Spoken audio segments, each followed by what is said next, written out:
Idag har vi ju ganska bra resurser att titta vad som egentligen har hänt. Jag började försöka lista ut vem har gått längst med fungerande njure i Sverige. Transplanterad njure. Och började fråga folk, och det visste ju ingen förstås. Men det finns något som heter Svenskt njurregister som är en fantastisk sak. Och där, om man tittar där, så finns det en aktiv person. Det vill säga att personen lever och har en fungerande njure som är transplanterad den 19 oktober 1967 i Göteborg. Alltså i söndags hade den fungerat i 47 år.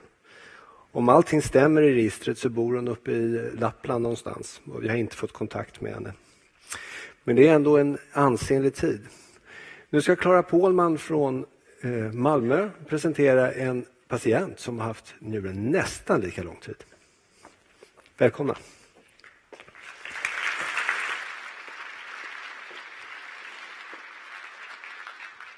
Ska vi se om det här fungerar. Ers kungliga höghet, mina damer och herrar. Jag vill tacka arrangörerna för att jag och nästa talare fått möjlighet att komma hit och fira transplantation fyller jämnt. Det är med stolthet och glädje som jag får presentera en av våra första transplanterade patienter i Malmö. Han blev njurtransplanterad 1970 och still going strong, Rafael Pérez Valenciano.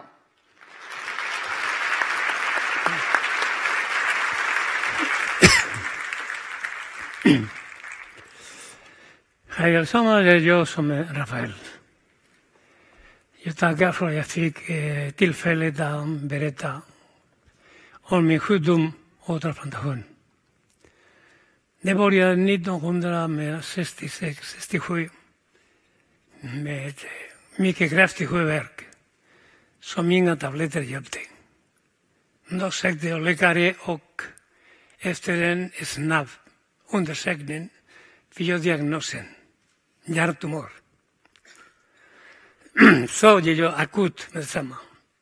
De gjorde röntgen i huvudet, det fanns ingen tumör. De medicinen tog blodprover och det visade sig att det var njurfel och jag hade äggvita. Jag fick några sådana penicillintabletter, antibiotikatabletter och efter några dagar skickades hem. Jag skulle återkomma för besök då och då hos läkare.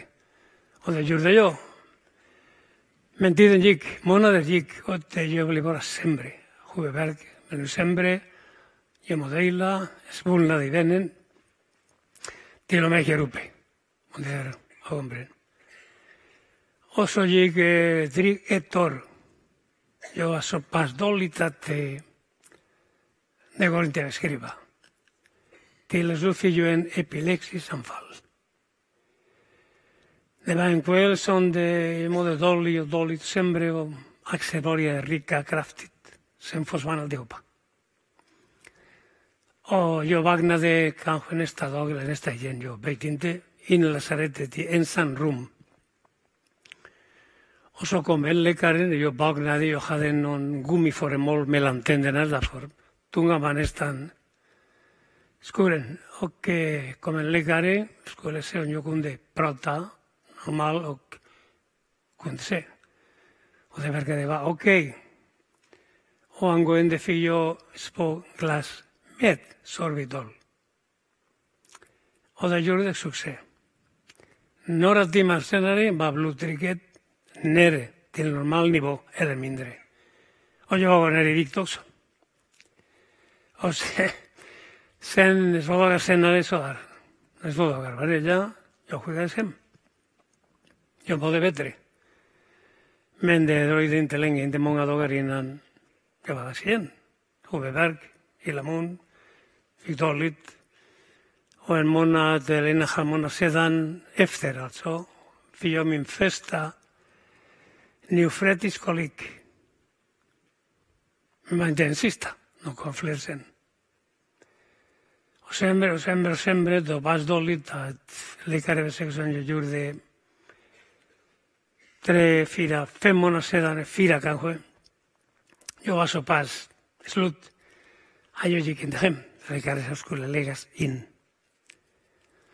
Vi gick uppe på medicin 5, skulle hitta en plats åt mig och när vi gick genom korridoren, det var en rummet öppet och det var små mandariner som höll på att installera i Malmö.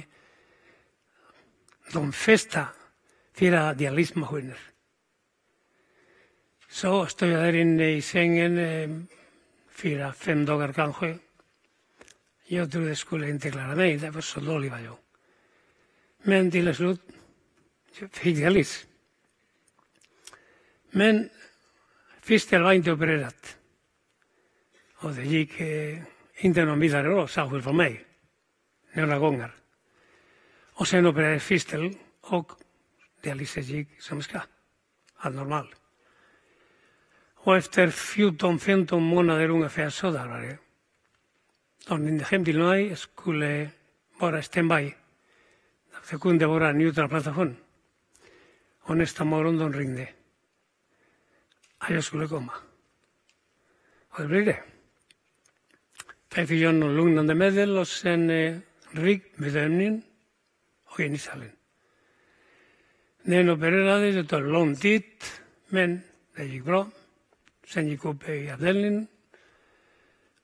Isolerat, jag var där inne 2 veckor ungefär. Men dagen där på operation, precis var njure igång, eller innan därför. Det fanns blod, men det mesta var urin. Så gick med detsamma. Och 2 veckor senare skickade jag hem. Jag skulle komma på hotellbesök och medicin som jag fick med detsamma. Imorell och prednisolon. Det är samma medicin som jag har idag. Bara i mindre mängder. Men efter jag mådde mycket bra med detsamma. I veckorna gick jag helt normal efter, svårt att säga, men 2 månader kanske. Jag var så pass normal att jag levde exakt likadant som det var före sjukdomen kom. Total. Jag gjorde allt och efter 3-4 månader jobbade, åt normal mat och cyklade som vanligt. Till och med jag började med gymmet igen. Det var allt normalt. Och så gick hela tiden utan några komplikationer, utan problem, utan ont, utan någonting. Hela vägen, rak linje tills nu. Och nu är jag lika bra. Inga komplikationer och ingenting.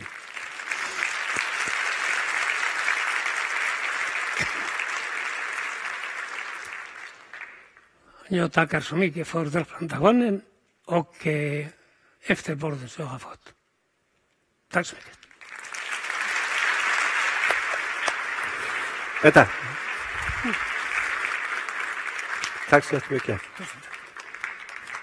Vi ligger mycket bra till i programmet. Jag tror att vi... Rafael.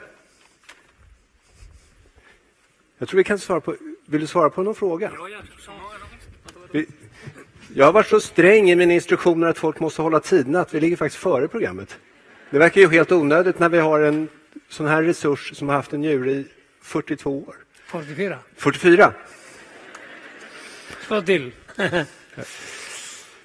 Någon som har en fråga? Ja, varsågod, fråga bara. Det ska vara så bra jag kan. Klara?